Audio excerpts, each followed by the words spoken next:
Again, I truly feel for Gabby's parents. They must be going through unimaginable pain.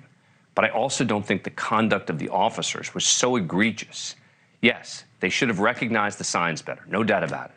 But if we start holding cops legally responsible for making a mistake by not arresting someone weeks earlier, every department around the country and the taxpayers of those communities are going to owe a lot of money. Joining us now is Petito family attorney Brian Stewart. Thanks very much for coming on the program. Appreciate it. All right, what do you think I'm getting wrong here? Well, thank you for having me on, Dan. I don't know that you're getting anything wrong here. This is a complicated situation, but the new information that we've received, statements from Eric Pratt and also documents from the Moab Police Department and also from an officer who worked for the Moab Police Department at the time, who has contacted us to tell us that Officer Pratt knew that he made mistakes. The statements that he has made himself show that his failure to follow up on information that Gabby gave him was knowing and willful, and which is different than just negligence.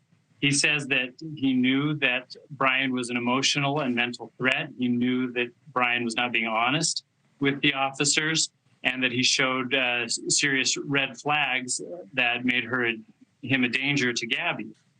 And he says that still today he wouldn't follow the requirements of the law to make an arrest.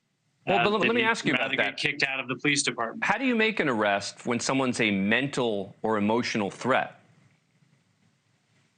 Well, you investigate, and when that person, when that victim tells you that the perpetrator has grabbed her face and has cut her face, you would know as an officer that has real training and real intent of understanding the situation, that you would know that those are extremely big red flags for physical violence.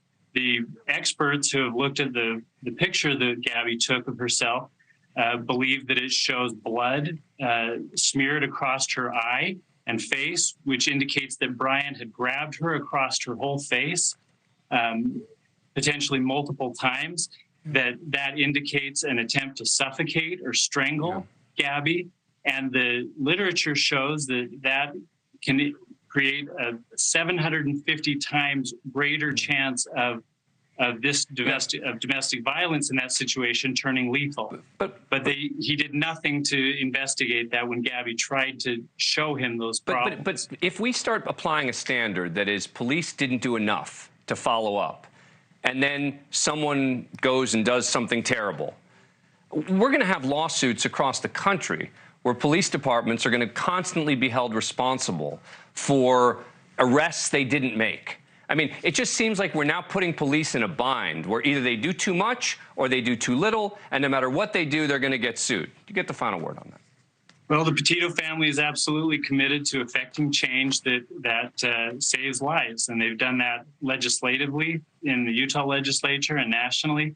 And then they've also filed this lawsuit to hold the Moab Police Department accountable. And as you know, accountability is key to maintaining faith in law enforcement. And is it uncomfortable? Absolutely. But it's part of what we do as a community to hold ourselves accountable as a community to save lives and to make people safer. Brian Stewart, thank you very much for coming on the program. Really appreciate it. Thank you, Dan. That does it for us tonight. Banfield starts now.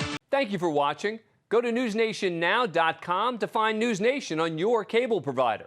And don't forget to click the red subscribe button below to get more of NewsNation's fact-driven, unbiased coverage.